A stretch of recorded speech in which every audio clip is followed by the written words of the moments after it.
কুতুবউদ্দিন বখতিয়ার কাকি 6 বছর বয়স, মা নিয়ে গেছে মক্তবে আলিফ বা তাসা শেখানোর জন্য। ওস্তাদ ছোট বাচ্চা দুরূদ শরীফ পড়ায় বলতেছে, পড়ো আউযু বিল্লাহি মিনাশ শাইতানির রাজীম, বিসমিল্লাহির রহমানির রহিম। হযরত মনে করছে, ওস্তাদ মনে করেছে আউযু বিল্লাহ বিসমিল্লাহ বলার পর আলিফ বা তাসা পড়ানো শুরু। কিন্তু 5-6 বছরের বালক কুতুবউদ্দিন বখতিয়ার কাকি আউযু বিল্লাহ বিসমিল্লাহ পড়ার পর থামে নাই, শুরু করে দিয়েছে সূরা ফাতিহা, শেষ করে দিয়েছে সূরা বাকারা শেষ, সূরা আলে ইমরান শেষ, সূরা নিসা শেষ, সূরা মায়েদা শেষ। পড়তে পড়তে একাধারে 18 পারা শেষ করে ঘরে থেকেছে। একটানা 18 পারা পড়ছে। ওই সময় অনেকে কইতো এটা কিভাবে সম্ভব, কিন্তু আধুনিক বিষয়গুলো আসার পরে বোঝা যায় এটা তো অসম্ভব না। এখন ওস্তাদ মারে জিজ্ঞাসা করে, আপনি পড়াইতেছেন আলিফ বা এতে 18 পারা পড়ে বয়ে গেছে, আপনি কি কোরআনের হাফেজা? বলে না, আমি পরিপূর্ণ হিফজ করতে পারি নাই, 18 পারা হিফজ করেছি, এরপরে বিবাহ হয়ে গেছে। এইবার ওস্তাদ জি বলে, আপনি কি আপনার সন্তানকে এইগুলা শিখাইছেন নাকি? বলে না, আমি তাকে শিখাই নাই, তবে তাই শুনাইছি। আমি তারে কি করছি? শুনাইছি। বলে আমার এই সন্তান যখন আমার পেটে আসছে, আমি কত শত হাজার বার এই 18 পারা তারে পেটে নিয়ে তিলাওয়াত করেছি। এই জন্য দিনদার মা এটা সন্তানের অন্যতম হক। বলে পৃথিবীর ইতিহাসে অনেক ঘটনা এমন আছে, বলে মা দেখতে ভালো না, চেহারা ভালো না, কিন্তু জগৎ বিখ্যাত মানুষ ওই মা গর্ভে ধারণ করেছে। এক যুবকের ঘটনা শোনাই আপনাদের, তার নাম হলো আনাস। এই যুবক মা বাবার একজন বাধ্য সন্তান, মা বাবার সব কথা সে শুনে। মা বাবা সন্তানকে বলতেছে, বাবা তোমার তো বিবাহের বয়স হয়ে গেছে, বিবাহ উপযুক্ত হয়ে গেছে, আমরা তোমারে বিবাহ দিতে চাই। অনেক সন্তান আছে মা বাবা বিবাহের কথা বললে সে বলে, আপনারা মেয়ে দেখেন, আপনাদের পছন্দ হইলেই আমার হবে। এই ব্যক্তির জন্য মা বাবা এক সন্তানটা মেয়ে দেখতে গেছে, যার খুব প্রশংসা। মেয়েটা খুব দিনদার, মুত্তাকি এবং খুব লজ্জাশীলা, পর্দাশীলা একজন মেয়ে। এইবার ওই মেয়েটাকে আনাসের বাবা মা দেখতে গেছে। মেয়েটার দিনদারিত্বকে তারা প্রাধান্য দিয়েছেন। ছেলের কাছে এসে মেয়ের এই আমলের কথাগুলো বর্ণনা করেছেন, দিনদারিত্বের কথা বর্ণনা করেছেন। সাথে সাথে বলতেছে, বাবা আমি মা দেখেছি, কিন্তু যেহেতু বিবাহ তুমি করবা, তুমি একটু দেখে আসো। কিন্তু বাধ্য সন্তান বলতেছে, মা আপনি দেখছেন তাতেই হবে। দিনদারিত্বের কথা শুনে সেও খুব আগ্রহী হয়ে গেল। দুইজনের মধ্যে বিবাহের আগে আর কোনো দেখা হয় নাই। এইবার বিবাহ হয়ে গেল। সর্বপ্রথম তাদের মধ্যে দেখা হবে বাসর রাতে। এইবার আনাস ঘরের মধ্যে ঢুকছে তার নববধূকে দেখার জন্য। এইবার নববধূর ঘুমটাটা সরায়া দেখে এই নববধূর ব্যাপারে যত গুণাগুণ শুনেছে, যতই গুণ তার মধ্যে থাকুক না কেন, কিন্তু চেহারাটা দেখতে সুন্দর না, একেবারে অসুন্দর। চেহারা দেখা পছন্দ হয় নাই। স্ত্রীর সাথে কোনো কথা বলতেছে না, ঘরের এক কোনায় গিয়ে বসে আছে, মনটা খারাপ। ভাবছিল গুণবতী মেয়ে, চেহারাটাও মনে হয় সুন্দর হবে, কিন্তু মেয়ে গুণবতী, কিন্তু চেহারা তো তার সুন্দর না। মেয়েটা তো বুদ্ধিমতী, বুঝতে পারছে আমার স্বামীর আমার দেখে পছন্দ হয়নি। যেহেতু বিবাহ হয়েই গেছে, এইবার মেয়েটা গিয়া তার কাছে বলতেছে, আনাসের কাছে কোরআনের আয়াত তাকে শোনাচ্ছে। কারণ কোরআনে আল্লাহ তাআলা বলেন, আসা আন তাকরাহু শাইআন ওয়া হুয়া খায়রুল লাকুম ওয়া আসা আন তুহিব্বু শাইআন ওয়া হুয়া শাররুল লাকুম।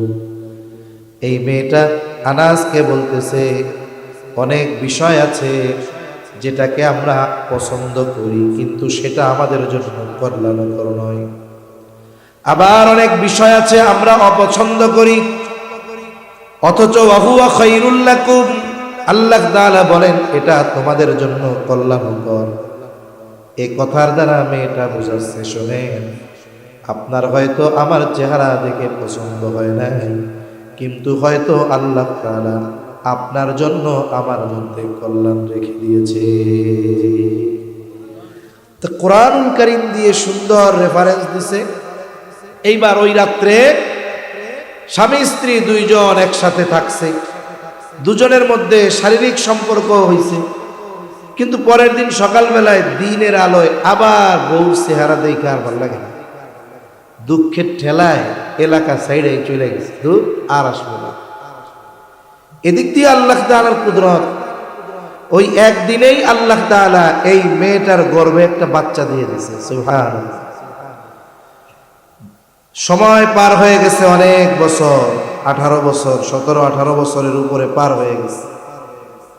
এক সময় চিন্তা করে জীবনের আর আছে কি, যৌবনকাল তো ঘুরা ফিরাই কাটায় দিলাম, যা আবার বাড়িতে ফিরা যাইগা। এইবার সে তার মহল্লায় এলাকায় চলে আসছে। আবার 18-20 বছরের আগের যুবক, এখন আর চেহারা আগের মতো নাই, এলাকার অবস্থাও পরিবর্তন হয়ে গেছে। এলাকায় এসে সর্বপ্রথম মহল্লার মসজিদের মধ্যে গেল, নামাজ পড়ল।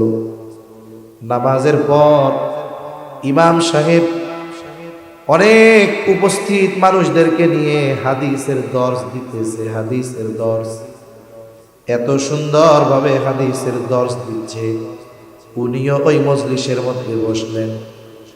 হাদিসের দর্স শেষে ইমাম সাহেব বাড়িতে চলে গেল। আর এই ব্যক্তি আনাস 18 বছর আগে, 20 বছর আগে যে পালায়া চলে গেছিল বউর চেহারা দেখে, মনে মনে বলে, আহারে, এইরকম একজন সন্তান, চেহারাও যেমন, ইলমও তেমন, বলার ভাবও তেমন। বলে এরকম একজন সন্তান যদি আমার থাকতো কতটা ভালো হইতো। অনেক সময় অনেক সুসন্তান দেখে অনেক পিতা আল্লাহর কাছে বলে, আল্লাহ, এইরকম একটা সন্তান যদি আমারে দিতেন কতই না ভালো হইতো। ও মনে মনে কইতেছে যে হ্যাঁ, এরকম একটা সন্তান যদি আল্লাহ আমারে দিত কতই না ভালো হইতো।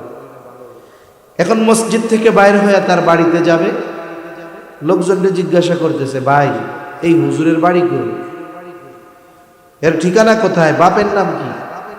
বলে আর কইও না, এর বাপ বিয়া কইরা বউর চেহারা খারাপ ছিল, এই চেহারা দেখা এলাকা ছেড়ে পালাইছিল, তার কোনো খোঁজ খবর নাই। এই বাপ পোলাটার বাপ বাইসা থেকেও এতিম। তার মানে বুঝতে পারছে ছেলেটা কার। বলেন, ছেলেটা কার? নিজের। পরিচয় জানার আগে আফসোস করছে, আরে আল্লাহ, এরকম একটা সন্তান যদি আমার থাকতো। এইবার বাড়িতে গেছে, খুঁজে খুঁজে বাড়িতে গেছে, দরজা আটকানো, দরজায় নক দিছে। ওই যুবক ইমাম দরজা খোলার জন্য চলে আসছে। দরজা খুলে দেখে একজন অপরিচিত লোক, চিনে না তো। 18 বছর বাবার কথা শুনেছে, কিন্তু চেহারা দেখে নাই। এইবার জিজ্ঞাসা করে, আপনি কি? অপরিচিত ব্যক্তি জবাব দেয়, তুমি আমারে চিনবা না, তোমার মা আমারে চিনবে। যুবক বলে, রাগ হয়ে যাচ্ছে আর, যে আমার মা আপনারে চিনবে আর আমি আপনারে চিনবো না, কোনো কথা হইল নাকি? একটু রাগ হয়ে গেছে আর কি। এইবার ওই ব্যক্তি আনাস বলতেছে, তুমি তোমার মারে গিয়া বলো ওই ব্যক্তি ফিরে আসছে। কোন ব্যক্তি? বলে, যাকে আপনি নসিহত করে বলেছিলেন, আসা আন তাকরাহু শাইআন ওয়া হুয়া খায়রুল লাকুম ওয়া আসা আন তুহিব্বু শাইআন ওয়া হুয়া শাররুল লাকুম। যারে এই নসিহত করেছিলেন সেই লোকটা আসছে।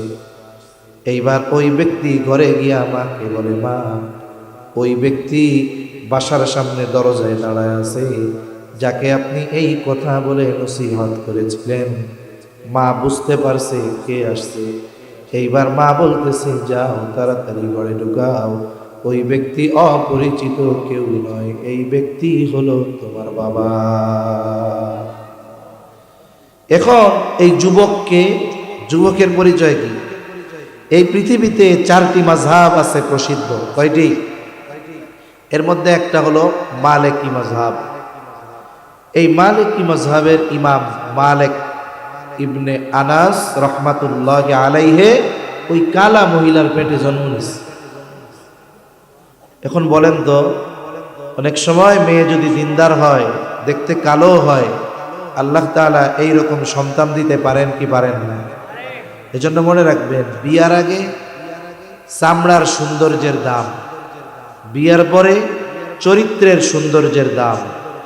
এজন্য এই বাংলাদেশে যত বিবাহ বিচ্ছেদ হয়, একটু খোঁজ নিলে দেখবেন যে অধিকাংশ মেয়ে যারা স্বামীর থেকে ডিভোর্স চায়, সংসার করতে পারে না, এদের চামড়াটা সুন্দর কিন্তু চরিত্রটাও সুন্দর।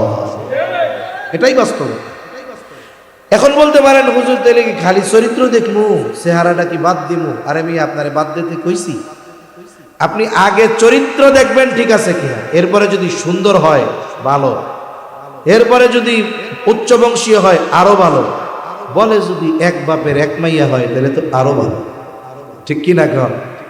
তাহলে তো মনে করেন আপনার কাম পাকার পাক, আর কি লাগে?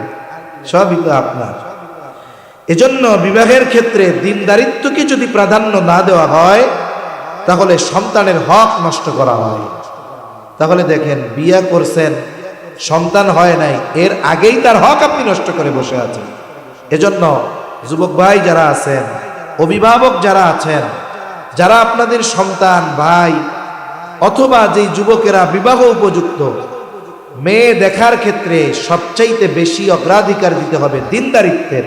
বাকি সব আছে, দিন নাই, বলো অমন বউ আমার দরকার নাই। আজকে হয়তো চেহারা দেখবা, পরবর্তীতে পস্তাবা। তাহলে সন্তানের 1 নাম্বার হক, বলে তার জন্য একটা দিনদার মা লাগবে। 2 নাম্বার, যখন এই সন্তান মায়ের গর্ভে আসবে, মায়ের জন্য স্পেশাল কিছু করণীয় আছে।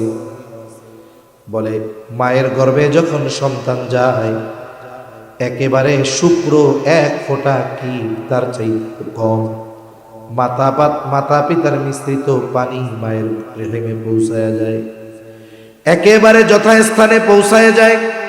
ওই সময় থেকে নিয়ে 120 দিনের প্রসেসিং এর পর আল্লাহ তাআলা মায়ের গর্ভে আমাকে আপনাকে 1 টুকরা মাংস বানাইছিল।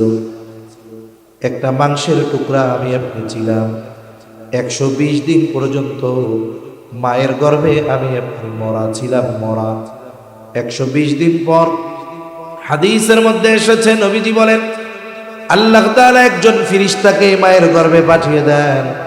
শুধু তাই না, ওই ফেরেশতা আল্লাহ তাআলার নির্দেশে আমার আপনার ওই যে মরা মাংসের টুকরা, ওর মধ্যে যখন রূহ ফুঁকে দেয়, ওই মরা মাংসটা প্রাণ ফিরে পায়, এবার তাজা হয়ে যায়।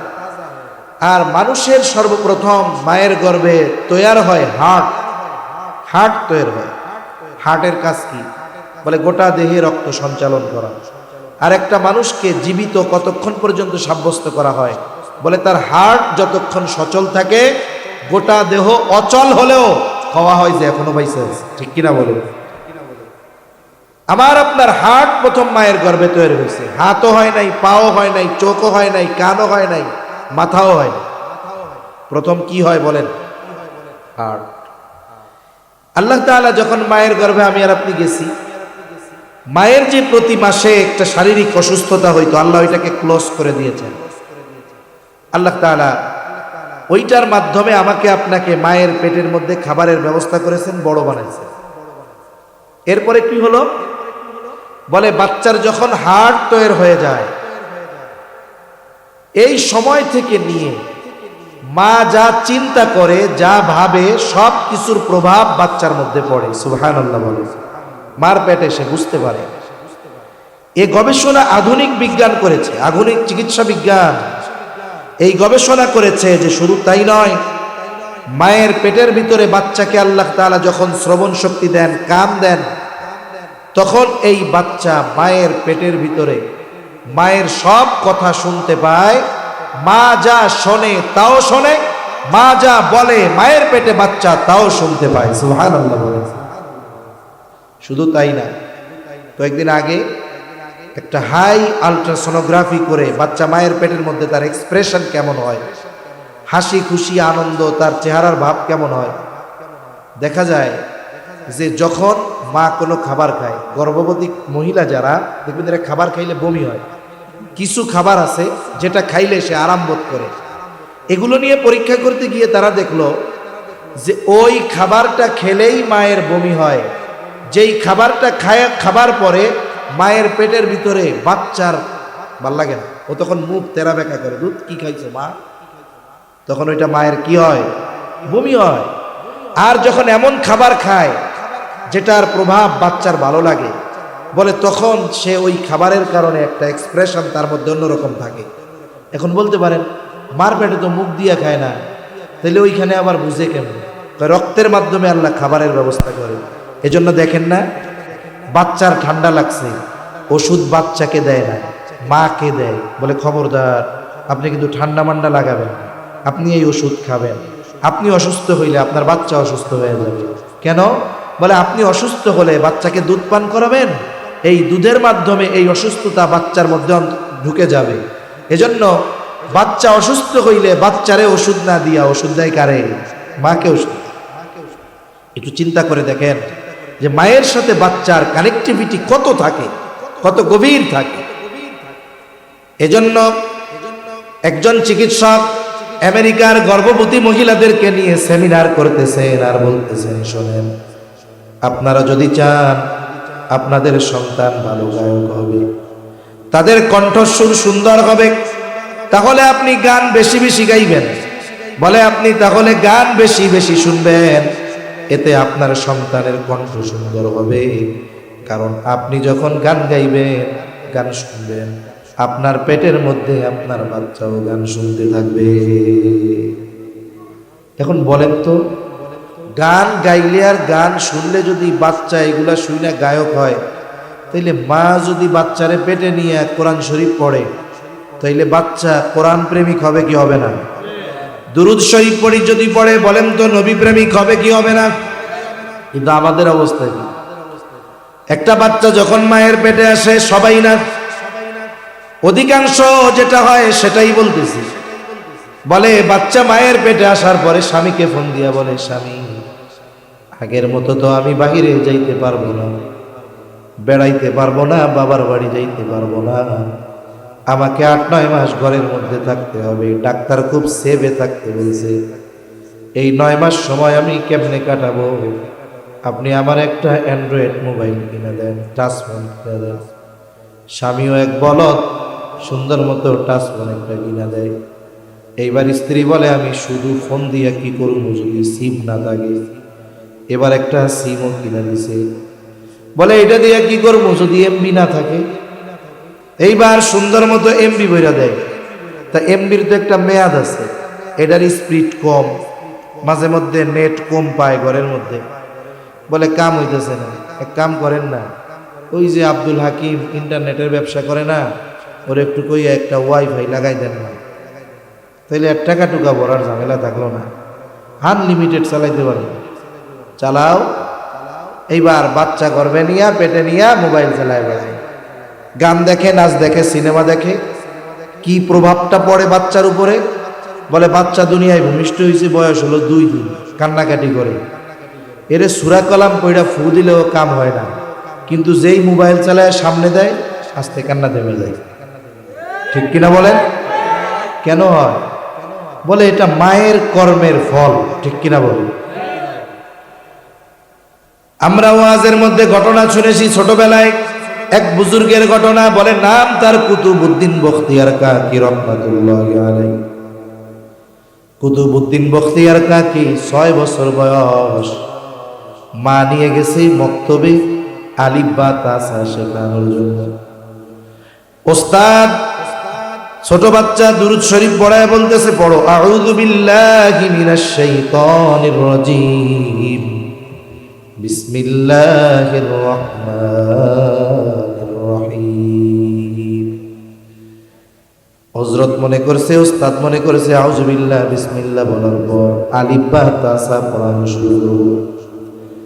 কিন্তু 5-6 বছরের বালক কুতুবউদ্দিন বখতিয়ার কাকি আউযু বিল্লাহ বিসমিল্লাহ পড়ার পর থামে নাই, শুরু করে দিয়েছে সূরা ফাতিহা, শেষ করে দিয়েছে সূরা বাকারা শেষ, সূরা আলে ইমরান শেষ, সূরা নিসা শেষ, সূরা মায়েদা শেষ, পড়তে পড়তে একাধারে 18 পারা শেষ করে ঘরে থেমেছে।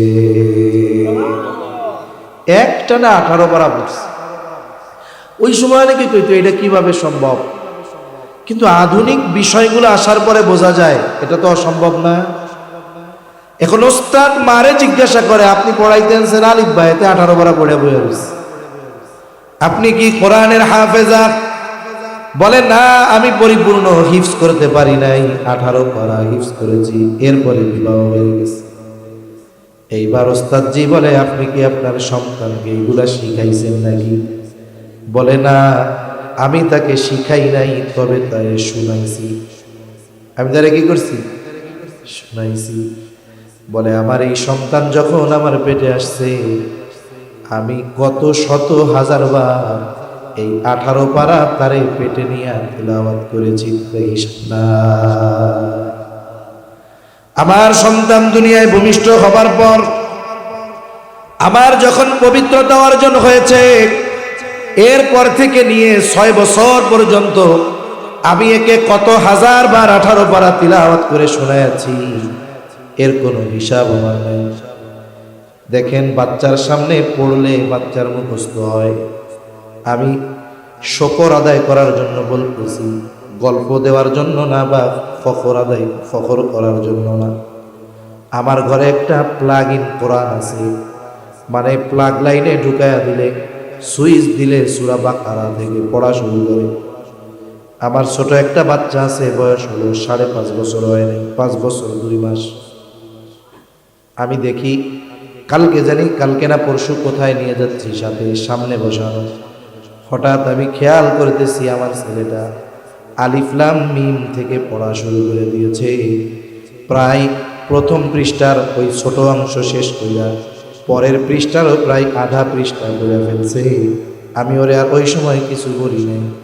বাসায় আসার পরে ওর আম্মারে বলতেছি এরকম বিষয়ে, বলতেছে ও যখনই মাদ্রাসা থেকে আসে সুযোগ পায় চালায়া দেয় আর শুনতে থাকে।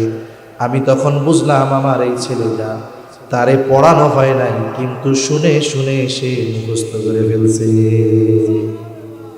এই স্মার্ট জামানার পোলাপান যদি এই অবস্থা হয়, আর ওই জামানার অবস্থা দিলে কেমন ছিল? ইন্টারনেট ঘাটলে পাওয়া যাবে। একটা ছেলে আছে আলজেরিয়ার, মার কোলের মধ্যে, এখন ওই বাচ্চা হাফ প্যান্ট পরা, ওরে কোরআনুল কারীমের যেখান থেকেই ওর মা বলে, ওর পর থেকে ও বলা শুরু করে দেয়। ইন্টারনেটে এটা সার্চ দিলে পাওয়া যাবে। 3.5, 4, 5 বছরের বেশি বয়স হবে না।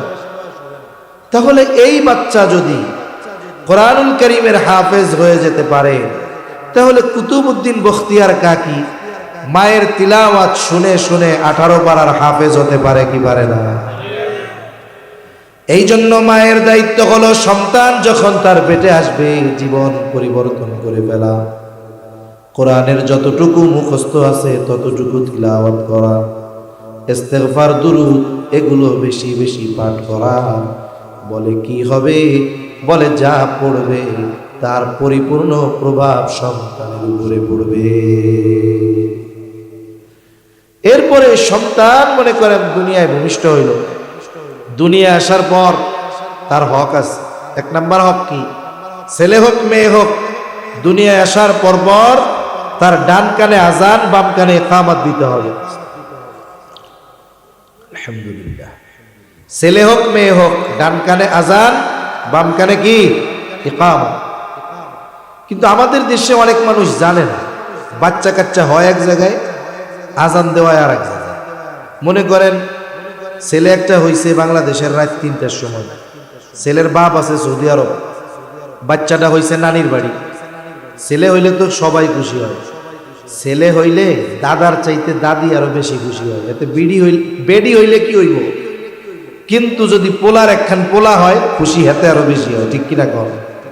এখন নানিও খুশি যে ও আমার নানা ভাই একটা হইছে। রাত 3টার সময় ফোন দিছে একবারে সৌদি আরব জামাইয়ের কাছে, হ্যাঁ শুনছনি কি হয়েছে? তোমার একটা পোলা দিছে আল্লাহ। খুশির ঠেলায় মাথা মোতা ঠিক নাই। ওই যে হুজুররা কইছে যে পোলাপান হইলে আজান দিতে হয়, এতটুক মনে আছে, কিন্তু আজান যে কই কিভাবে দিতে হবে এটা আর মনে নাই। এখন আজান দেয় কে? কয় মুয়াজ্জিন। তাইলে তো মুয়াজ্জিন সাহেবরে বলার দরকার। এখন রাত 3টার সময় ফোন দিছে মুয়াজ্জিন সাহেব, হ্যালো আসসালামু আলাইকুম। এখন রাত 3টার সময় মুয়াজ্জিনকে কেউ দাওয়াত খাওয়াইতে ফোন দেয় না, মানুষ মরলে ফোন দেয়। এখন মুয়াজ্জিন ফোন রিসিভ করে, ভাই মরছে কে? মরছে কে? কয় বেটা কেউ মরে নাই, আমার একটা পোলা হয়েছে, তুই একটা আজান দিয়ে দে। এখন কম তো এই মুয়াজ্জিন যদি রাত 3টার সময় আজান দেয় মাইকে, মনে করেন এদেশের মানুষ নামাজ নিজে পড়ুক আর না পড়ুক, একদিন যদি মুয়াজ্জিন টাইম ছাড়া বে টাইমে আজান দেয়, দেখবেন এলাকার সব লোক মসজিদে এসে হাজির। কামড়া করছো কি তুমি? পাগল হয়ে যাবে, তাই না? এলাকা মাথায় তুলে ফেলবে, যে মিয়া কি মুয়াজ্জিন রাখছি বেতন টেতন দিয়া, টাইম হয় না এখনো আজান দিয়া দিছে। কিন্তু এমনি আজান টাইম মতো দিলে মসজিদে আসে না। মানুষ জানে না যে বাচ্চা হয় এক জায়গায়, আজান দেওয়ায় আর এক জায়গায়। বিষয়টা হলো বাচ্চা ছেলে হোক মেয়ে হোক, ডান কানে আজান বাম কানে ইকামত। যদি ওইখানে কোনো পুরুষ উপস্থিত না থাকে, নারীরা ওই সন্তানের কানে আজান আর ইকামত দিয়ে দিবে। কেন আজান ইকামত দিবে? এর কয়েকটা হিকমত। যে 1 নাম্বার, এই বাচ্চাটা দুনিয়ায় ভূমিষ্ঠ হওয়ার আগে মায়ের পেটে একটা জগৎ আলমে বতন এই জায়গায় ছিল, এখন আসছে আলমে দুনিয়ায়। এই দুনিয়ায় আসার পর দুনিয়ার কোনো আওয়াজ কথা তার কানে যাওয়ার আগে আল্লাহ তাআলার বড়ত্বের আওয়াজ তার কানে পৌঁছায়া দিতে হবে। আর একটা হিকমত হলো জীবনের জন্য শিক্ষা। মনে করেন আজান হলো মাগরিবের, 5 মিনিট পরে জামাত, জামাতে দাঁড়ানোর আগে নামাজ শুরু করার আগে ইকামত দেওয়া হয়। কি দেওয়া হয় বলেন তো? ইকামত শেষ হওয়ার কয় ঘন্টা পরে ইমাম সাহেব নামাজ শুরু করে? কয় ঘন্টা? 1 সেকেন্ডও না, সাথে সাথে শেষ হওয়ার সাথে সাথে ইমাম তাকবীরে তাহরিমা বলে দেয়, আল্লাহু আকবার। শিক্ষণীয় বিষয় হলো, দেখেন জানাজার নামাজে আজানও নাই ইকামতও নাই। বলে নাই কেন? বলে যখন তুমি দুনিয়ায় আসছো তোমার ডান কানে আজান বাম কানে ইকামত দেওয়া হয়ে গেছে। বলে তোমার এখন শুধু জানাজার নামাজটা বাকি। বলে ইকামতের পরে তাকবীরে তাহরিমা বলতে ইমামের যতটুকু সময় লাগে, তুমি তোমার জীবনটাকে এতটুকু সময় মনে কইরো।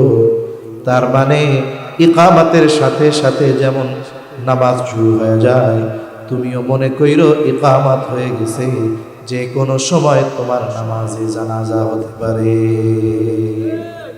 এই চিন্তা কইরা দুনিয়ায় চইল। তাহলে মূল কথা হলো যে তার ডান কানে আজান দিতে হবে, বাম কানে ইকামত। এরপরে বাচ্চার জন্য 7ম দিন কয়েকটি বিষয় করণীয় আছে। 1 নাম্বার, তার মাথার চুলগুলো মুন্ডায়া দিতে হবে।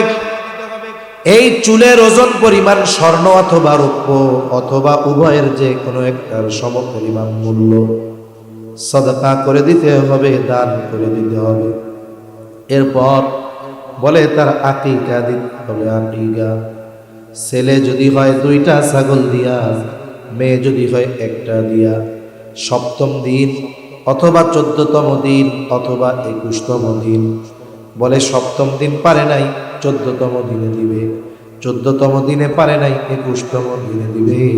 বলে ছেলে হইছে 2টা ছাগল দেওয়ার সামর্থ্য নাই, যথা সময়ে 1টা ছাগল দিয়ে হলেও দিয়ে দিবে। কিন্তু আমাদের দেশের মানুষের বদ অভ্যাস, সামর্থ্য থাকার পরেও ইচ্ছা করে দেরি করে। আছে না এরকম? কই দিয়ে দেবানি কোরবানির সাথে দিয়ে দেবো, কোরবানির সাথে শোনেন, কোরবানির সাথে আকিকা জায়েজ, দিলে হয়ে যাবে, কিন্তু আপনার আমল করার সুযোগ আছে, সুন্নাহ আমল। আপনি সুন্নাহ বাদ দিয়ে জায়েজের দিকে যাবেন কেন? আমলের ক্ষেত্রে সব সময় সুন্নাহকে অগ্রাধিকার দিতে হবে। এইটা যদি না করতে পারেন কোনো কারণবশত, তাহলে আপনি পরে জায়েজের উপরে আমল করবেন। কিন্তু কতজনের বিষয় কেমন হয় জানেন? একজন ফোন দেয়, হুজুর কি হয়েছে? হুজুর কোরবানির সাথে কি আকিকা হবে? আমি বললাম হবে। কার আকিকা দিবেন? বলতেছে হুজুর আমার নাতিরটা দিবেন। আচ্ছা দিয়া দেন।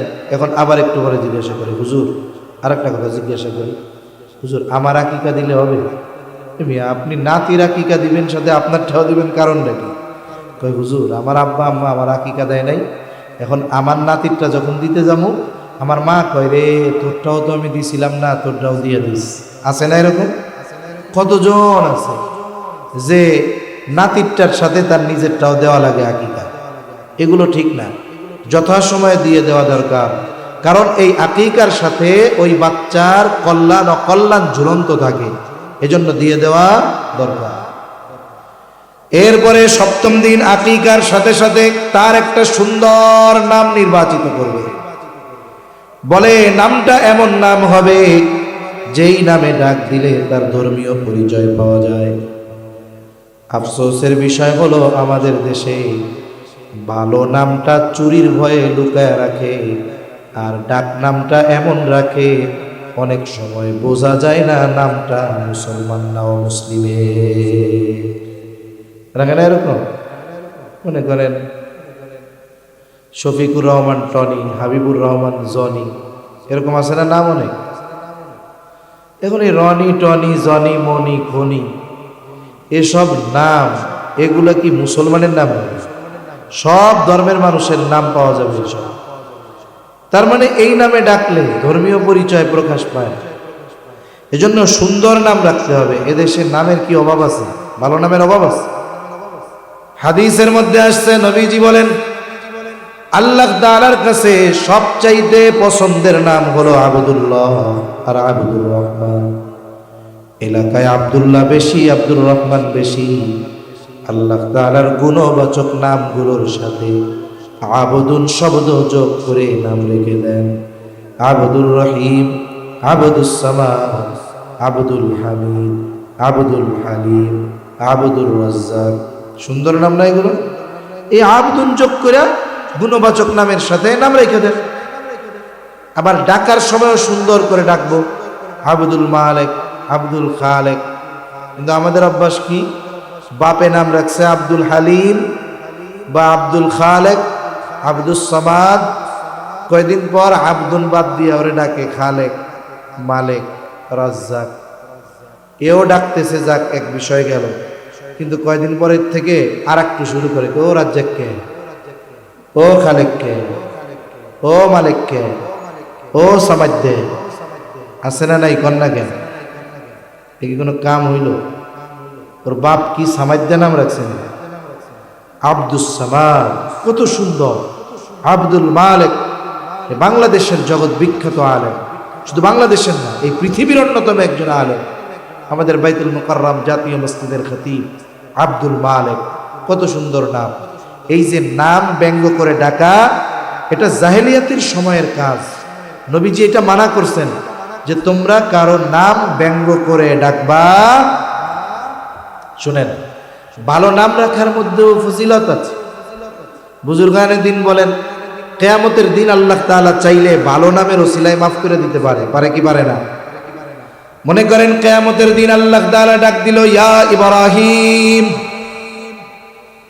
হাসরের ময়দানে যত ইব্রাহিম আছে সব হাজির। আল্লাহ তাআলা হয়তো তখন বলবে, আমি তো তোমাদের ডাকি নাই, আমি ডেকেছি আমার খলিল ইব্রাহিমকে। হয়তো যাদের নাম ইব্রাহিম তারা বলবে, আল্লাহ আমাদের নাম তো ইব্রাহিম, আপনি তো খলিলুল্লাহ বইলা ডাকেন নাই, এই জন্য আপনার ডাকে বড় আশা নিয়ে আপনার কাছে আসছি। হয়তো আল্লাহ তাআলা সেই দিন বলবে, বান্দা যাও, আমার খলিলের সাথে তোমার নাম হওয়ার কারণে আমি আল্লাহ তোমারে মাফ করে জান্নাত দিয়ে দিলাম। আল্লাহ মাফ করতে পারে কি পারে না? আরে কিয়ামতের দিন আল্লাহ মাফ করার জন্য বাহানা খুঁজবে। বান্দারে কেমনে মাফ করা যায়, আল্লাহ তাআলা বাহানা খুঁজে খুঁজে বান্দাকে মাফ করবে। এজন্য সুন্দর একটা নাম, এটা সন্তানের অন্যতম হক। সুন্দর নাম রাখবে সন্তানের।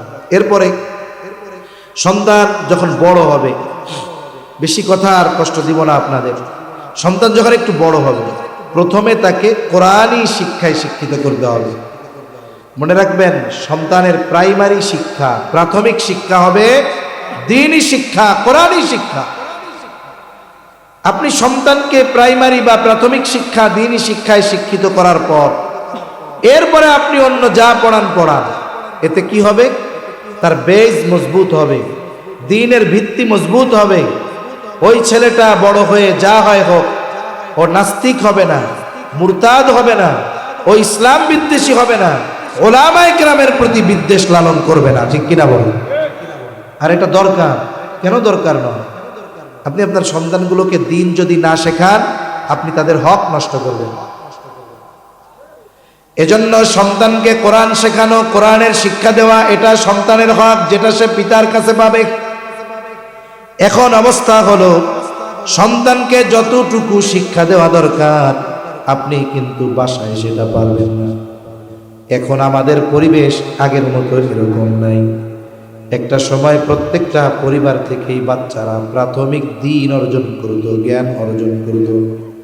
এখন অবস্থা কি হলো? আমাদের ছোট সময় আমরা দেখছি, আমরা আমাদের দ্বীনের প্রাথমিক শিক্ষাগুলো মক্তব থেকে শিখতাম। সুবাহি মক্তব, ফজরের নামাজের পর থেকে মক্তব চলত 1.5 ঘন্টা 2 ঘন্টা। প্রত্যেক এলাকায়, মসজিদগুলায়, মাদ্রাসাগুলায় মক্তব ছিল।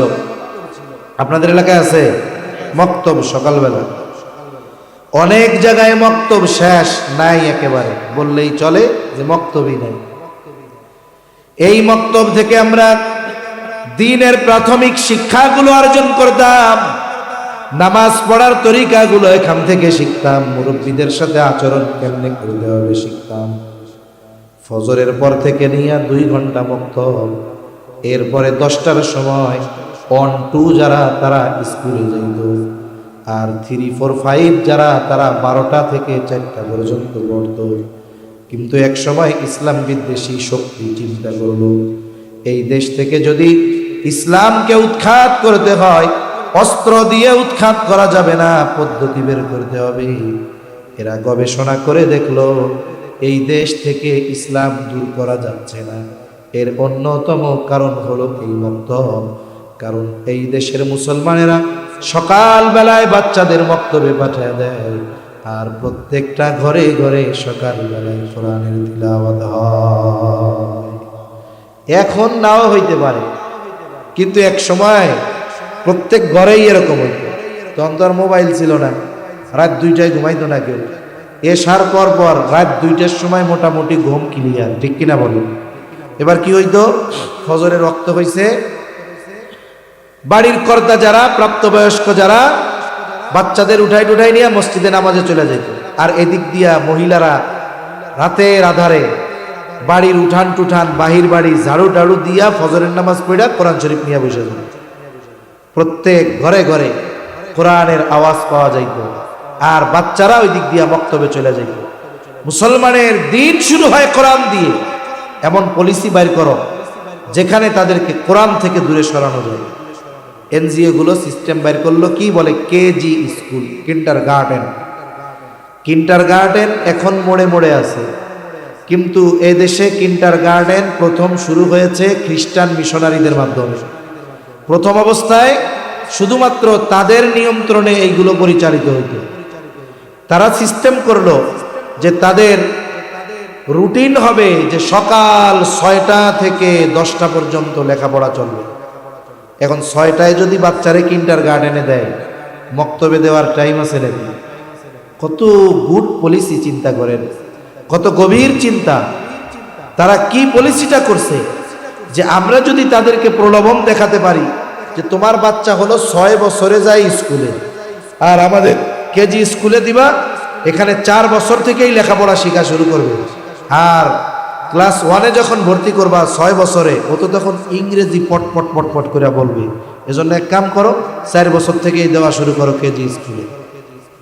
আমাদের বাঙালি আলকাতরা ফাও পাইলেও খায়। ফাও পাইলে কি খায়? আলকাতরা খায়। আসলের দিকে খেয়াল করে। এখন এরা মুসলমানিত্বকে হারায় যাচ্ছে, মুসলমানিত্ব হারায় যাচ্ছে, এই চিন্তা নাই। পোলার ইংরেজি শিখাইতে হইব, অন্যান্যদের সাথে কম্পিটিশন, দে কেজি স্কুলে ভর্তি করে। এখন বক্তব্যগুলো শূন্য হয়ে গেছে, বক্তব্যে পোলাপান নাই। এখন কি করা যায়? এত ব্যাপক আকার ধারণ করছে যে এটাকে নির্মূল করা সম্ভব নয়। এখন বিকল্প পদ্ধতি বের করা দরকার। হায় রে, আলেমরা মানুষের ভালো চায়, ওলামা একরাম মানুষের ভালো চায়, আমরা ভালো না চাইয়া করবো কি? কারণ জড়িত যেই ঘরনার আলেম হোক, কোন আলেম টাকা পাচারের সাথে জড়িত, বেগম পাড়ায় 2-4টে বাড়ি আছে, ইংল্যান্ডে বাড়ি আছে, ইন্ডিয়ায় বাড়ি আছে, ও মিয়া, তাহলে আলেমরা চাইব কই? থাকতে তো হবে এই দেশে, যেই দেশে তার থাকতে হবে, তার পোলাপানের থাকতে হবে। সেই দেশের অকল্যাণ কি ওলামা একরাম চাইতে পারে? চিন্তা করছে যে আগামী প্রজন্ম তো ইমান হারা হয়ে যাবে, মুসলমানিত্ব তো এদের মধ্যে থাকবে না, কি করা যায়? বলে ওনারাও পদ্ধতি একটা বাইর করছে। বলে কি পদ্ধতি? বলে টক্কর হবে কেজি স্কুলের সাথে। পদ্ধতি একটা বের করছে, নাম দিছে নুরানি পদ্ধতি। কি পদ্ধতি? বলে নামেও যেমন কাজেও তেমন, নামেও যেমন নুরানি, কাজেও তেমন নুরানি। বলে কেজি স্কুলে সন্তানরে দিবা, হাফ প্যান্ট পরবে, টাই পরবে, তোমার জন্য দোয়া করাটাও শেখাবে না। কিন্তু সন্তানটারে নুরানি মাদ্রাসায় দিছ, ইংরেজি শিখবে, বাংলা শিখবে, আরবি শিখবে, কোরআন শিখবে। শুধু তাই না, তোমার জন্য দোয়াও করতে পারবে। ক্লাস 3 পর্যন্ত একটা বাচ্চা যদি পড়ে, বলে তার যতটুকু ইলমে দ্বীন শেখা ফরজ, ক্লাস 3 পর্যন্ত পড়লে তার অধিকাংশটা তার অর্জন হয়ে যায়। তাইলে কি হইল? অভিভাবক যদি বাচ্চারে নুরানি মাদ্রাসায় দেয় প্রাথমিক শিক্ষা অর্জনের জন্য, তাইলে 1 নম্বরে বাচ্চার হক তো সে আদায় করলই, সাথে সাথে ওই বাচ্চাও যেই পরিমাণ দিন তার জন্য শেখা ফরজ, এ মাদ্রাসায় সে শিখে গেল। ঠিক কিনা বলেন? এখন আপনি 3, 4, 5 পর্যন্ত পড়াইলেন, অনেক মাদ্রাসায় 5 পর্যন্ত আছে। আমরা দেখছি যেই সমস্ত নুরানি মাদ্রাসাগুলো 5 পর্যন্ত পড়ায়, এরপরে স্কুলে ভর্তি করা, স্কুলের সাথে একটা লেয়াজু কইরা বৃত্তি পরীক্ষা দেওয়ায়, অবশেষে কি দেখা যায়? ওই স্কুলের বৃত্তি যে কয়টা পাইছে সবগুলো দেখা যাবে যে এই নুরানি মাদ্রাসার ছাত্র। আর ওইদিকে গিয়ে স্কুলের টিচাররা অন্য স্কুলের সাথে এরকম গর্ব নিবে, আমার স্কুলে 20টা বৃত্তি পেয়েছে। ওরা যদি জিজ্ঞাসা করা হয় 20টা যে পাইলো, এটাকে তোরা পড়াইছো শুরুর থেকে, দেখা যায় যে একটাও ছাত্র ওর না, সবগুলো কোন জায়গায়? মাদ্রাসা। এটাই বাস্তবতা।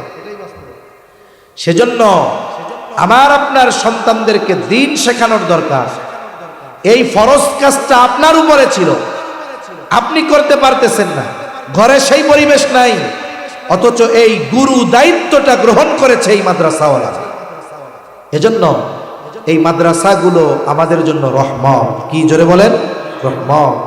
তাহলে সন্তানকে যদি দিন না শেখান, এই সন্তান যদি আপনি নেককার বুজুর্গ পরহেজগার দিন শেখান নাই সন্তানকে, কিয়ামতের দিন আপনি জান্নাতে যাওয়ার সিরিয়াল ধরছেন, ওই সন্তান যদি আল্লাহ না করুক দিন না শেখানোর কারণে জাহান্নামী হয়, ও যায় বাধা দিয়া বলবে, আল্লাহ এর জান্নাতে দেওয়ার আগে ওরে আগে সাইজ করেন, কারণ ওর কারণে আমার অবস্থা আজকে খারাপ। ঠিক কিনা কর? এজন্য সন্তানের প্রাথমিক শিক্ষা হবে দিনী শিক্ষা, এরপরে আপনি ডাক্তার বানান, ইঞ্জিনিয়ার বানান। আরে আমাদেরও তো ডাক্তার ইঞ্জিনিয়ার দরকার, দরকার আছে না নাই? আরে মিয়া যেই আকারে টেস্টের দাম, এখন যদি আমাকে হুজুরকে বেতন 10, 15, 20 হাজার টাকা, কোনো মধ্যে যদি যায় একটু ডাক্তার দেখাইতে, দেখা যাবে যে টেস্ট দিছে ওনার 1.5 মাসের বেতন শেষ। ঠিক কিনা বলেন? এখন মনে করেন এই মাদ্রাসার একটা ছাত্র 5 পর্যন্ত পড়ে বড় ডাক্তার হয়েছে, এখন এই মাদ্রাসার ওস্তাদ গেছে তার কাছে যে আমি তো অসুস্থ, আমার একটু চিকিৎসা করে দাও, দেখো তো কি হয়েছে। বলেন তো, যত যাই হোক ওই ডাক্তার, তার ওস্তাদ যদি যায়, তার এলাকার গরিব মানুষ যদি যায়, ও কি ডাকাতি করবে নাকি? ডাক্তারের আর এক নাম কিন্তু ডাকায়। কিছু ডাক্তার আছে আপনার কিছুই হয় নাই, আপনি যাবেন সুন্দর মতো 10,000 টাকার টেস্ট লেখা দিবে, কিছুই বলবেন না। আপনার দেখে দিবেন এই টেস্ট নিয়ে আসেন, আবার বলবে শোনেন কুমিল্লার ওইটার থেকে করাবেন, অন্য জায়গার থেকে করাইলে কিন্তু হবে না। আছে না নাই? এগুলো ডাক্তার না ডাকায়? আমাদের তো দিনদার কিছু ডাক্তার দরকার। যেই ডাক্তার এই মাদ্রাসায় পড়ে ডাক্তার হইছে পরে, ও আসবে মাসে একদিন, সপ্তাহে একদিন এই মাদ্রাসায় ক্যাম্প করবে, এখানে মানুষকে ফ্রি ট্রিটমেন্ট দিবে, প্রাথমিক যে ওষুধগুলো লাগে আল্লাহ তারে তৌফিক দিছে, সপ্তাহ বইরা কামাইয়া কিছু টাকা এই জায়গায় ব্যয় করবে। এরকম দিনদার ডাক্তার দরকার আছে না নাই? আমাদের ইঞ্জিনিয়ার দরকার, বলে দিনদার ইঞ্জিনিয়ার দরকার, যে রডের বদলে বাঁশ দিবে না, ঠিক কিনা বলেন? মাদ্রাসার ডিজাইন করা লাগবে, ইঞ্জিনিয়াররা 5 লাখ টাকা চায়।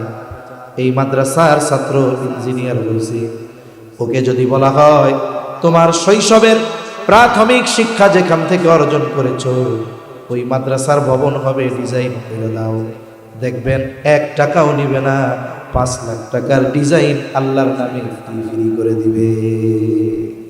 এজন্য আমাদের ইঞ্জিনিয়ার, ডাক্তার, উকিল, ব্যারিস্টার সব দরকার, তবে ডাকাত মারখানা দিনদার দরকার। বলে দিনদার হবে কেমনে? বলে ওর অন্তরে শিশু থাকতেই দ্বীনের বীজ বপন করে দিতে হবে, ঠিক কিনা কর? এজন্য সন্তানের অন্যতম হক হলো তাকে প্রথমে দ্বীন শিক্ষা দেওয়া। এরপরে সন্তানের বয়স যখন 7 বছর হবে, বলে নামাজের জন্য তাকিদ দাও, 10 বছর নামাজ না পড়লে প্রহার করো। সাথে সাথে 10 বছর বয়সে বাচ্চার বিছানাগুলোকে আলাদা করে দাও। বাচ্চার 10 বছর হওয়ার আগে থেকেই বাচ্চাকে সেপারেট করার অভ্যাস করতে হবে। অনেক মা বাবা আছে 12, 14, 15 বছর হয়েছে তাও বাচ্চারে কোলে নিয়ে ঘুমায় না। ইসলাম যেটা বলছে ওটাই আপনাকে করতে হবে, কারণ এর মধ্যে কল্যাণ আছে না নাই? সেজন্য 10 বছর হলে বিছানা পৃথক, 7 বছর হলে নামাজের আদেশ। কিন্তু বলেন তো, আপনি যেই কাজের আদেশ 7 বছরে করতে চান, কোন কাজের আদেশ দেওয়ার আগে ওই কাজ তাকে শেখানোর দরকার আছে না নাই? তার মানে আরো আগের থেকে তাকে নামাজে অভ্যস্ত করতে হবে। আপনি যদি সন্তানটাকে মাদ্রাসায় দেন, আমি বুকে হাত দিয়ে বলতে পারি, কসম করলে আমার কসম ভঙ্গ করা লাগবে, ভঙ্গ হবে না, যে একটা বাচ্চা ও যদি শুরু থেকে মাদ্রাসায় পড়ে 7 বছরে ওকে নামাজের আদেশ করা লাগবে না, ও 7 বছর না 6 বছরে পাক্কা নামাজি হয়ে যাবে, ঠিক কিনা কর? ক্লাস 1-2 যেই বাচ্চা পড়ে, এই বাচ্চাটা নামাজের 2 রাকাত নামাজে 60টা মাসালা টপ টপ টপ টপ করে নামাজ পড়বে, এক একটা রুকুন আদায় করবে আর বলবে এটা ফরজ, এটা ওয়াজিব, এটা সুন্নাত। ও 7 বছরে তো পাক্কা নামাজিতে পরিণত হয়ে যাবে, ঠিক কিনা বলেন? এজন্য বাচ্চাদের মাদ্রাসায় দেওয়া দরকার। আমাদের মাদ্রাসার বাড়ির পাশে যেটা বাচ্চা পড়ে, পরীক্ষা হয়েছে, নামাজের বাহিরে ভিতরে 13 ফরজ পড়ে, হলো প্লেতে, নুরানি প্লেতে পড়ে। এখন অনেক নামাজি আছে 20 বছর নামাজ পড়ে, ওনারে নামাজের বাইরে ভিতরে 13 ফরজ কইতে কর, উনি কইবে হুজুর আমি একটু হিসু করে আসি, আপনি একটু বসেন, এই কইয়া যে ভাগবো ওনারে আর এলাকায় বুঝে পাওয়া যাবে না। অথচ এই ছোট ছোট বাচ্চা ওযুর ফরজ, গোসলের ফরজ, 5-6 বছর বয়স, এসব মাসলা মাসাইল তার জানা হয়ে যাচ্ছে। এজন্য মাদ্রাসায় দিলে লাভ কি? বলে আপনার উপরে যেটা ফরজ ছিল ওস্তাদরা মেহনত করে সেগুলো শিখিয়ে দিচ্ছে। এই মাদ্রাসাগুলো আমাদের জন্য রহমত। আবার মনে করেন অনেক জায়গায় সমস্যাও আছে, বাচ্চাগুলারে আগের থেকে যে মসজিদে নিবেন, আমাদের দেশের মানুষের খাসলাত ভালো না। ছোট বাচ্চা একেবারে গেদাটারে তো মসজিদে নেওয়ার দরকার নেই। ইউরোপ, আমেরিকা সহ আরব বিশ্বের দেশগুলোয় অনেক মসজিদে বাচ্চাদের জন্য আলাদা জায়গা থাকে, মসজিদের এক কর্নারে বাইর সাইড দিয়ে সিস্টেম করে দেয়। বাচ্চারা কি করে? বলে 2 রাকাত নামাজ পড়ে আইসা ওই জায়গায় দোলনা খেলে, সরসরি খেলে। আবার মসজিদগুলার থেকে বাচ্চাদের জন্য চকলেটের ব্যবস্থা থাকে। কেন? বলে বাচ্চারা যেন বারবার মসজিদমুখী হয়, এগুলোর আকর্ষণে যেন মসজিদে আসে। এ ছোট বাচ্চা, শিশু সুলভ মন, এখন হয়তো চকলেটের লোভে মসজিদে আসতেছে, কিন্তু এই বাচ্চা এক সময় চকলেটের লোভে, চকলেট পাওয়ার লোভে মসজিদে আসবে না। এক সময় বয়সের পরিবর্তনের সাথে সাথে ও আল্লাহকে পাওয়ার জন্য মসজিদে আসবে, ঠিক কিনা বলেন? এখন যদি এই ওয়াজ শুই না কোনো বাপ যদি চিন্তা করে আমার ছেলেটারে নিয়ে আমি জুমার দিন 5 বছর বয়স একটু মসজিদে যাব, এখন কাহিনী কি হইব? বাচ্চা যদি একটু চেঁচামেচি করে কথাবার্তা বলে তাহলে নামাজ শেষে দেখবেন ওই কমিটির সভাপতি সেক্রেটারি ঘাড় ঘুরায় ওই প্যাডে যেটা আছে এটারে হলো এইও আছে না নাই? এই যে লজ্জা দিয়া দিল লোকটারে, আর এক দমকে বাচ্চাটাও ভয় পেয়ে গেল, রে বাবা এদিকে তো বাঘ থাকে, এখনো ভয় পেয়ে গেল। আচ্ছা এইটা না কইরা আপনি ওই বাচ্চারা একটু আদর করে বুঝান, ডাক দিয়ে আদর করে, কথা বলে না, আল্লাহর ঘর জোরে কথা বলতে হয় না। ও তখন বলবে ঠিক আছে ঠিক আছে কথা বলবো। এই যে আপনি যেভাবে বলবেন ও ঠিক ওইভাবে করবে। বাচ্চারা দেখে দেখে শিখে, আপনি আদেশ করে ওদেরকে কখনো শেখাতে পারবেন না, বাচ্চাদের অভ্যাস, ওরা দেখে দেখে শিখে। এখন আসেন আবার কি করবে? মনে করেন ওই দিন মসজিদে একজনের দোয়া জিলাপি দিছে হাদিয়া, এখন আরেকজন বলবে ভালোই হয়েছে, তুমিও আইছো পোলারেও নিয়ে আইছো, এই আছে না নাই? এই যে আপনি লজ্জা দিচ্ছেন, বাচ্চাদেরকে ধমক দিচ্ছেন। আজকে এই 5 বছরের বাচ্চারে ধমক দিয়া মসজিদ থেকে বাইর করে দিলেন, 15 বছর বয়স হইলে তো 14 গোষ্ঠী ঠ্যাং দইরাও মসজিদে আনতে পারবেন না। এজন্য আমাদের বাচ্চারা যেন আমাদের মসজিদকে নিরাপদ মনে করে সে ব্যবস্থা আমাদের করার দরকার আছে না নাই? আচ্ছা, আমি আপনি মসজিদের মধ্যে দৌড়াদৌড়ি খেলাধুলা করব না, এতে মসজিদের আদব ক্ষুণ্ণ হবে। কিন্তু ছোট বাচ্চারা মসজিদের মধ্যে দৌড়া খেলুক, অসুবিধা নাই তো। ওরা তো মাসুম, ওরা তো নাবালক, ওরা নিষ্পাপ। ওরা যদি মসজিদকে নিজের জন্য নিরাপদ জায়গা মনে করতে পারে, এই বিশ্বাস যদি তার জন্য ঢুকে যায় অন্তরে, দেখবেন এক সময় ও ওর প্রশান্তি মসজিদেই খুঁজে পাবে, ঠিক কিনা কর? এজন্য নামাজের শিক্ষা বাচ্চাদের দিতে হবে। আর মাদ্রাসায় যদি দেন এই টেনশন আপনার নাই, অটোমেটিক 7 বছরে আদেশ দেওয়া লাগবে না, ও 6 বছরেই পাক্কা নামাজি হয়ে যাবে ইনশাআল্লাহ। আর বেশি সময় কষ্ট দিব না, আলোচনা শেষের দিক। বাইরে যারা আছেন সুন্দর মতো ভেতরে আইয়া বইয়া পড়েন। এরপরে সন্তান যখন প্রাপ্তবয়স্ক হবে, ছেলে হোক মেয়ে হোক, বিবাহ দেওয়ার দায়িত্ব হলো অভিভাবকের। মেয়েকে বিবাহ দেওয়ার দায়িত্ব অভিভাবকের, ছেলেকেও বিবাহ দেওয়ার দায়িত্ব অভিভাবকের। কিন্তু পিতা মেয়েকে বিবাহ দেওয়ার দায়িত্ব নেয়, আর ছেলের বিবাহের ব্যাপারে বলে কামাই করো, এরপরে তুমি নিজের পায়ে দাঁড়া হইয়া এরপরে তুমি বিয়া কইরো, বলে কি বলে না? অথচ ছেলেকেও বিবাহ দেওয়ার দায়িত্ব কার ছিল? পিতার ছিল। মনে রাখবেন, সন্তান যদি বিবাহ উপযুক্ত হয়, এই সন্তানকে আপনি যদি বিবাহ না দেন, আর এই যৌবনের তাড়নায় সে যদি কোনো অন্যায় করে, আপনি জানেন আর না জানেন কোনো অসুবিধা নাই। আপনি মসজিদের সভাপতি, হাজী সাহেব যাই হন না কেন, ওই সন্তান প্রাপ্তবয়স্ক হওয়ার পরে যেই গুনাহ করবে, সে গুনাহ কইরা গুনাহগার হবে, আর আপনি গুনাহ না কইরা ওই পরিমাণ গুনার মালিক হয়ে যাবে। এজন্য সন্তান প্রাপ্তবয়স্ক হলে বিবাহের ব্যবস্থা করব।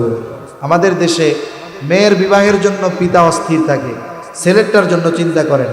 মনে করেন মেয়ে হইছে, 10টা মেয়েগুনি গাছ লাগায়, একটা ডিপিএস করে, 18 বছর বয়স মেয়েরে বিবাহ দিচ্ছে। এইবার গাছ 5টা বিক্রি করছে 5 লাখ, ডিপিএস ভাঙছে 5 লাখ। কি বলে যে আম্মা তুমি যেদিন দুনিয়ায় আইছিলা তোমারে তো বিয়া দিতে হইব, বড় হইবা, এই চিন্তা কইরা এই গাছ লাগাইছিলাম, টাকা জমাইছিলাম, এই না ওইগুলো সব তোমারে দিলাম। কেন? মাইয়ারে বিয়া দেওয়ার দায়িত্ব, পোলারে বিয়া দেওয়ার দায়িত্ব না? পোলা যখন জন্ম নিছে তখন 10টা গাছ লাগান নাই কেন? তখন আপনি টাকা জমান নাই কেন? ছেলে যখন প্রাপ্তবয়স্ক হবে বিয়ার, এই গাছ কাইটা বিক্রি কইরা 10 লাখ হাতে দিয়া বলবেন বাজান তোমার তো বিবাহের বয়স হইছে, তাহলে বিবাহ করতে হবে, এটা আমার দায়িত্ব দেওয়া। এই যে 10 লাখ দিলাম, 2 লাখ খরচ করে বিবাহ করো, 8 লাখ খরচ করে ব্যবসা বাণিজ্য করে বউরে খাওয়াও। এটা বলার দরকার ছিল কি ছিল না? তার মানে এই জায়গায়ও আমাদের ছেলেদেরকে তার বাবারা ঠকায়, ঠিক কিনা কর? বিবাহ উপযুক্ত সন্তানরে তো বিবাহ দেয় না, বরং কি করবে, বিয়া করতে চাইলে কয় আগে কামাই কর। এখনো কামাই করা ধরছে, কয় আব্বা এবার দিয়া দেয়। কয় না, তোমারে 22 বছর খাওয়াইছি, কমপক্ষে 5 বছর খাওয়াও, এরপরে বিয়া করি। এখন বলেন, আপনি তাকে বিলম্ব করালেন আর আল্লাহ না করুক সে যদি কোনো পাপে জড়িয়ে যায় এই গুনাহ আপনার আমলনামায়ও যোগ হয়ে যাবে। তা আমি মোটা দাগে কয়েকটা হকের কথা বললাম।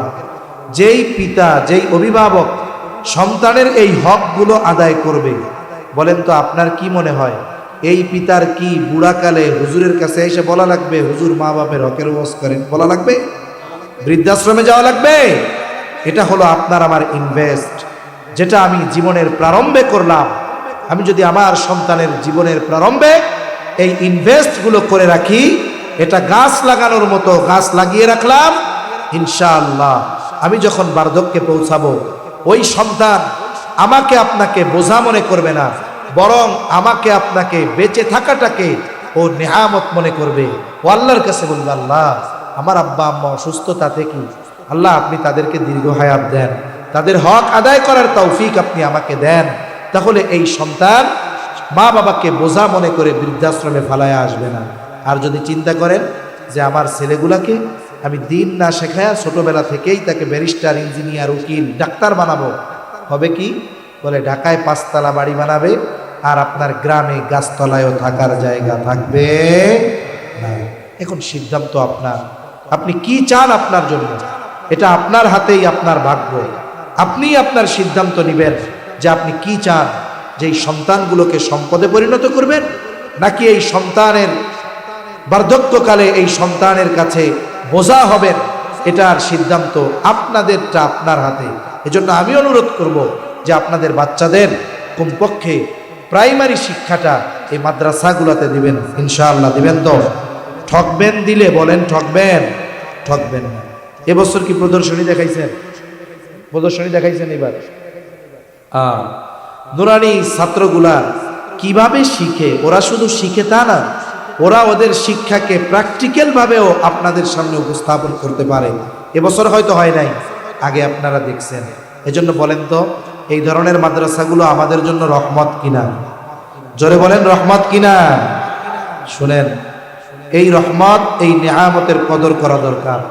আল্লামা তকি উসমানী দামাত বারকাতুহুল আলিয়া, ওনার বিশ্ব ভ্রমণের কাহিনী আছে, বই, উনি ভ্রমণ করছেন, লিখছেন। ওনার ভ্রমণ ইতিহাস পড়লে শুধুমাত্র ওই দেশের খাবার কি ভালো, সি বিচটা কেমন, এই সব জানা যাবে না। ওই দেশগুলোতে উনি যখন ভ্রমণ করেছেন, প্রত্যেকটা দেশে গিয়ে ওই দেশের মুসলিমদের ইতিহাস সম্পর্কে উনি জেনেছেন এবং ওনার ভ্রমণ সফরনামায় এগুলো উনি লিখছেন। একটা দেশের ব্যাপারে উনি বলতেছেন যে ওই দেশটাতে আমি গেলাম, ওই দেশের ইতিহাস ঘাঁটতে গিয়ে দেখলাম যে এই দেশে একটা সময় 100% মুসলমান ছিল। এদেশে সব কিছু চলতো, মাদ্রাসা ছিল, দিন ছিল, ওয়াজ মাহফিল ছিল, খানকা ছিল, সব ছিল। আল্লাহ তাআলার পক্ষ থেকে এগুলো তাদের জন্য নেয়ামত ছিল। কিন্তু আফসোস, এক সময় তারা মসজিদ থেকে দূরে সরা শুরু করলো, এক সময় তারা দ্বীনি হালাকা, এই মাহফিলগুলো থেকে দূরে সরা শুরু করলো। আস্তে আস্তে আল্লাহ তাআলা তাদের থেকে নেয়ামত কেড়ে নিলেন। এখন অবস্থা কি? বলে ওই দেশে এমন অবস্থাও হয়েছে, মানুষ আগে প্রকাশ্যে যেখানে দ্বীনের সব কিছু চলতো, ওইখানেই এক সময় এই মাদ্রাসা, মসজিদ, খানকা এগুলোর কদর না করার কারণে ওই এলাকাতেই এক সময় কোরআন শিখতে হয়েছে। কেমনে?